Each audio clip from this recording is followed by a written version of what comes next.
VBC on TV ప్రేక్షకులకు నమస్కారం. నా పేరు సాయి సతీష్. నేను సైబర్ సెక్యూరిటీ మీద చాలా బుక్స్ రాస్తున్నాను. ఈరోజు మనం డిస్కస్ చేయబోతున్న టాపిక్ సైబర్ సెక్యూరిటీ.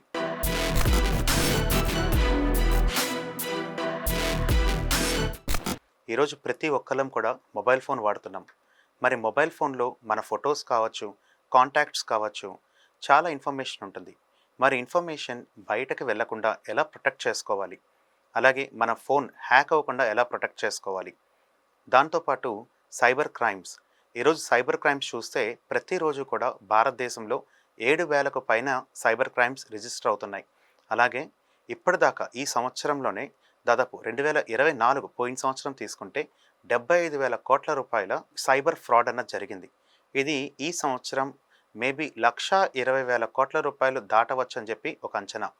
మరి ఇలాంటి రోజుల్లో మనం ఈ సైబర్ క్రైమ్ బారిన పడకుండా ఎలా ప్రొటెక్ట్ చేసుకోవాలి అనే టాపిక్ కూడా ఈరోజు మనం డిస్కస్ చేయబోతున్నాం.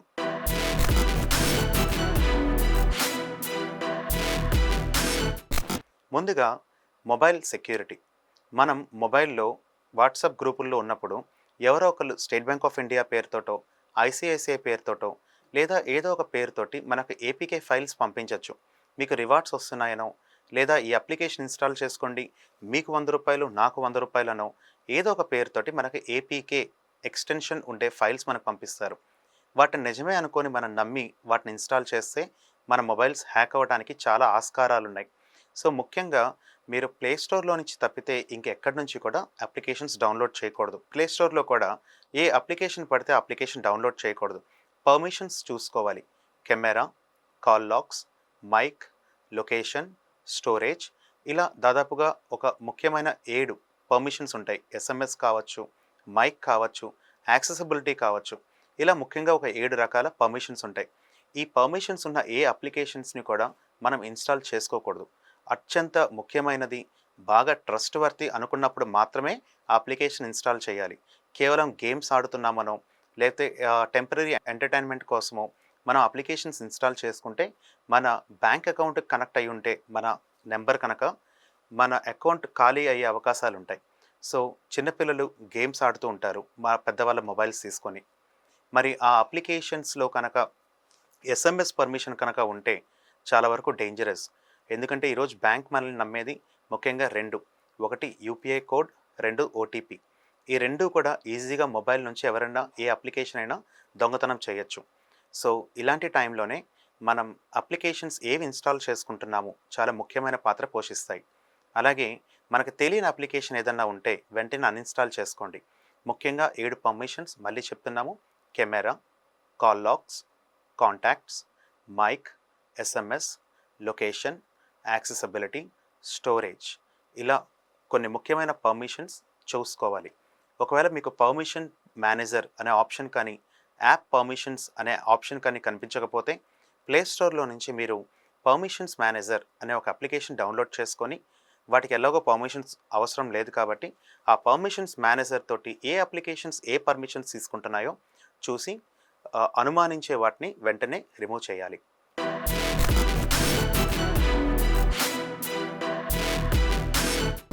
రెండవది సైబర్ క్రైమ్స్. ముఖ్యంగా సైబర్ ఫ్రాడ్స్టర్స్ ఏం చేస్తారంటే మన మన నమ్మకాన్ని వాళ్ళు గెయిన్ చేయడం కోసం ₹100, ₹300, ₹500 ముందుగా మన అకౌంట్లో వేసి ఆ తర్వాత మన దగ్గర నుంచి ఎక్కువగా డబ్బులు లాగడానికి అవకాశాలు ఉన్నాయి. ముఖ్యంగా ఈ సైబర్ క్రైమ్స్ నుంచి మనల్ని మనం ప్రొటెక్ట్ చేసుకోవాలి అంటే అత్యాస అన్నది దూరం పెట్టాలి. ఈ అత్యాస, అమాయకత్వం, ఈ రెండే ముఖ్యంగా సైబర్ క్రైమ్స్ బారిన పడటానికి దోహదం చేస్తున్నాయి. ఒక ₹10 ఇన్వెస్ట్ చేస్తే ₹15 వస్తాయనో ఏదో ఒక స్కీమ్ పెడతారు. మీరు ఒక ₹1,00,000 పెట్టండి, కేవలం ఒక నెల రోజుల్లోనే 1,50,000 అవుతుంది, మీకు వెంటనే చాలామందికి ఇలా ఇచ్చాము అని చెప్పి ఫేక్ పేమెంట్ ప్రూఫ్లు కూడా చూపిస్తూ ఉంటారు. ఇట్లాగా అత్యాస లోనయ్యి చాలామంది మోసపోతున్నారు. ఇలాగే సైబర్ ఫ్రాడ్స్లో ఈ మధ్య బాగా పాపులర్ అయింది డిజిటల్ అరెస్ట్. మనకి ఒక పర్సన్ ఒక పోలీస్ యూనిఫామ్లో కనిపించి మనతో వీడియో కాల్ చేస్తూ మనల్ని భయపెడుతూ మీ పేరుతో డ్రగ్స్ వచ్చాయి, ఈ డ్రగ్స్ మీ పాస్పోర్ట్, మీ ఆధార్ కార్డ్ ఇవన్నీ కూడా మేము పట్టుకున్నాము, మీ పేరుతోటి సైబర్ పోలీస్ స్టేషన్లో కంప్లైంట్ రిజిస్టర్ చేస్తున్నాము, మిమ్మల్ని ఇప్పుడే డిజిటల్ అరెస్ట్ చేస్తున్నాము అని చెప్పి బెదిరిస్తూ మన దగ్గర నుంచి డబ్బులు వసూలు చేస్తున్నారు. ఇలా డిజిటల్ అరెస్ట్, ఇలా ఒకటి కాదు దాదాపు 40 రకాల మోసాలు ఈ రోజున జరుగుతున్నాయి.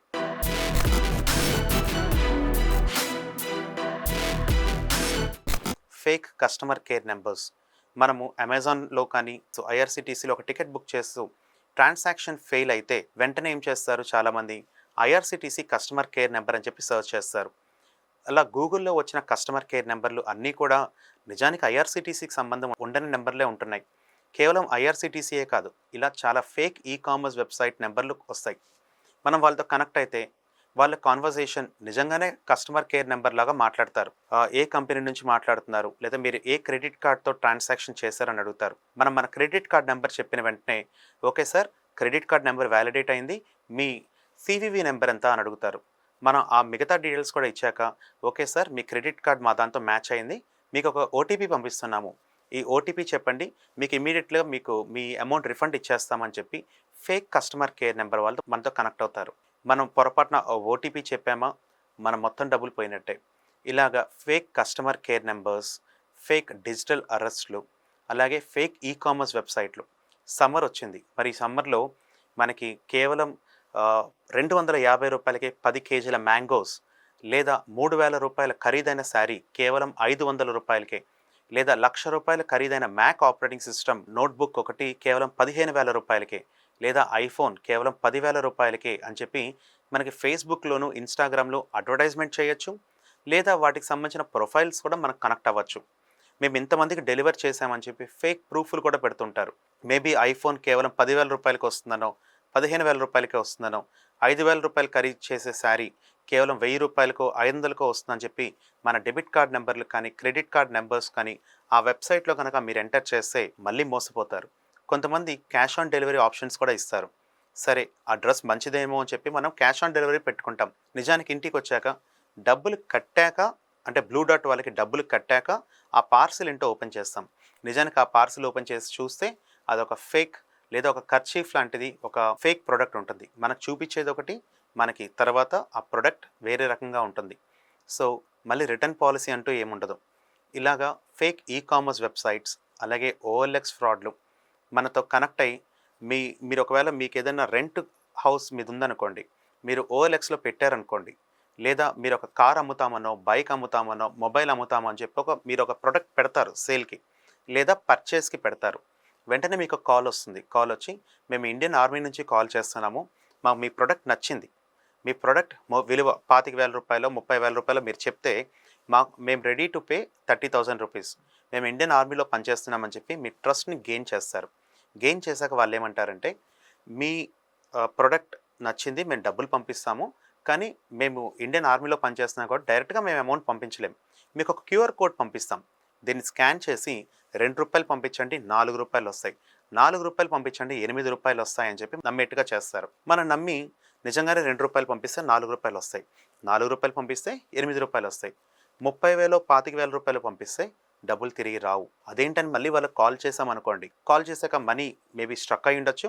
ఒకేసారి 30,000 కాబట్టి రావాల్సింది 60,000 పంపించండి, ఈ 30,000 మొత్తం కలిపి 1,20,000 మీకు రిటర్న్ వస్తుంది అంటారు. నిజమేమో అనుకొని రెండోసారి కూడా మోసపోయి 60,000 పంపించిన వాళ్ళు అలా 5,00,000, 10,00,000, 15,00,000 చేసుకున్న వాళ్ళు చాలామంది ఉన్నారు.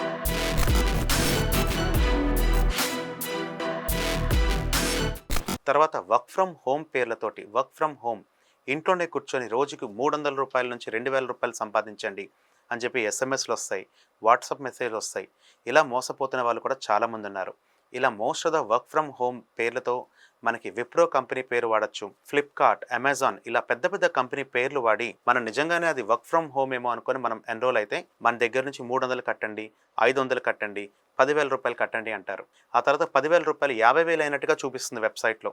నిజంగానే 50,000 విత్డ్రా చేయాలంటే ఇంకొక 50,000 కట్టమంటారు. మళ్ళీ 1,50,000 చూపిస్తుంది వెబ్సైట్లో, అది విత్డ్రా చేయాలంటే ఇంకొక 50,000 కట్టమంటారు. అప్పుడు 4,00,000 చూపిస్తుంది వెబ్సైట్లో. మళ్ళీ అది చేయాలంటే ఖచ్చితంగా ఇంకా అమౌంట్లు అలా అలా మోసపోతూనే ఉంటారు.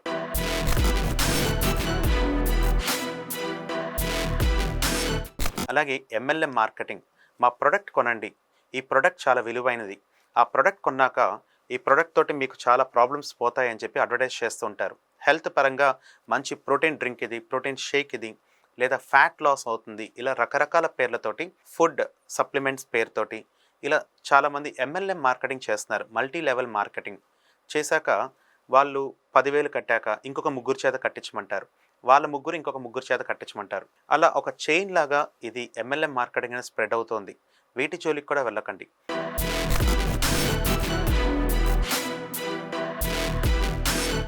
ముఖ్యంగా బెట్టింగ్ అప్లికేషన్స్లో ముందుగా మనకి చూపిస్తారు 100 రూపాయలకి 200 వచ్చినట్టు, 100 రూపాయలకి 300 వచ్చినట్టు, ఇలా బెట్టింగ్ ఆడుతూ చాలామంది డబ్బులు గెలుచుకున్నట్టు. ఈ రోజున చూస్తే కొన్ని టాప్ బెట్టింగ్ అప్లికేషన్స్ పైరేటెడ్ సినిమాలకు కూడా సపోర్ట్ చేస్తున్నాయి. పైరేటెడ్ ఎవరైతే చేస్తున్నారో అలాంటి మూవీలకు కూడా సపోర్ట్ చేస్తున్నాయి ఇలాంటి బెట్టింగ్ అప్లికేషన్స్. కంపల్సరీగా మనం గుర్తుంచుకోవాల్సింది, బెట్టింగ్ అప్లికేషన్స్ జోలికి వెళ్ళకూడదు. అది మనకి ఇనీషియల్గా ఒక 100 రూపాయలు 200 రూపాయలు వచ్చినప్పటికీ కూడా ఇలాంటి బెట్టింగ్ అప్లికేషన్స్ జోలికి సరదా కూడా వెళ్ళకూడదు.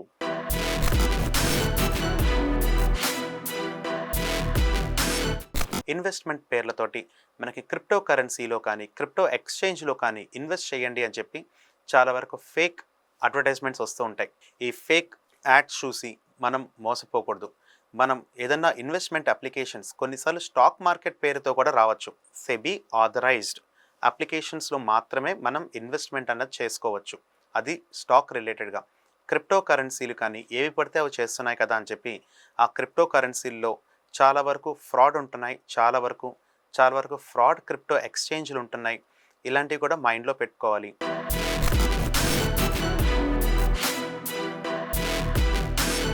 ఒకసారి ఆన్లైన్లో అమౌంట్ కనుక మనం మోసపోతే ఇమీడియట్లీ ఏం చేయాలి? ముఖ్యంగా మనం చేయాల్సింది ఒక 2 ఇంపార్టెంట్ కాంటాక్ట్ డీటెయిల్స్. మొట్టమొదటిది cybercrime.gov.in. cybercrime.gov.in. ఇందులో మన స్క్రీన్ షాట్స్, ఆ యూపీఐ ఎవరికి ట్రాన్స్ఫర్ చేశాము, మోసపోయిన వెంటనే కొన్ని నిమిషాలలోనే మనం రిపోర్ట్ చేయగలిగితే కొంతవరకు మనీ వచ్చే అవకాశాలు ఉంటాయి. రెండవ కాంటాక్ట్ డీటెయిల్స్ 1930. ఇది కనుక మీరు ఉపయోగించుకోగలిగితే మోసపోయిన వాళ్ళు ఎవరైనా ఉంటే వాళ్ళకు కూడా వెంటనే ఈ నెంబర్ ద్వారా, ఈ వెబ్సైట్ ద్వారా వాళ్ళ డీటెయిల్స్ అన్నీ అందులో పెట్టగలిగితే ఫస్ట్ కమ్ ఫస్ట్ సర్వ్ కింద ఒకవేళ ఆ టైంలో ఆ అకౌంట్లో అమౌంట్ కనుక ఉంటే సీజ్ చేసి గవర్నమెంట్ కోర్టు ద్వారా అది తిరిగి ఇప్పించే అవకాశాలు ఉంటాయి.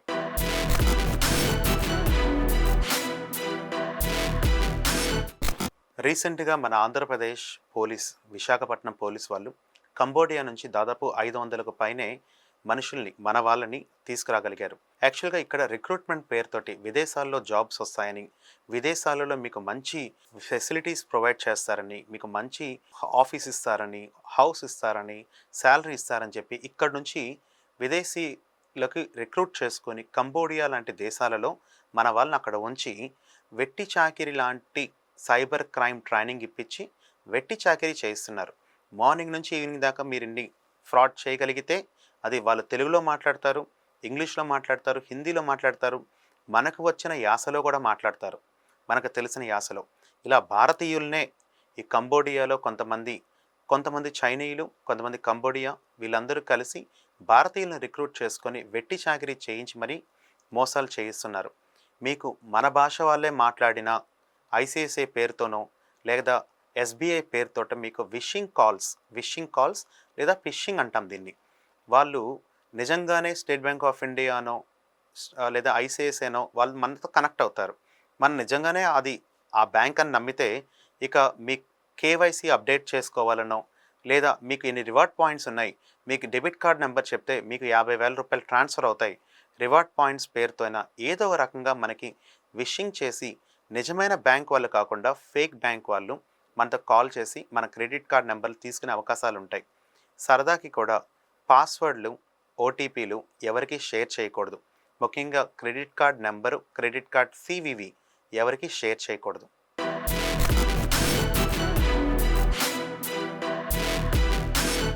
కానీ బాగా గుర్తుంచుకోవాల్సింది, సైబర్ సెక్యూరిటీకి ముఖ్యమైన కాంపోనెంట్ కామన్ సెన్స్. ఈ కామన్ సెన్స్ లేకుండా కనిపించినవన్నీ నమ్మకూడదు. ఇంటర్నెట్లో చాలా వరకు ఫ్రాడ్ రిలేటెడ్ కంటెంటే ఉంటుంది. కనిపించే ప్రతిదీ మనం నమ్మకూడదు.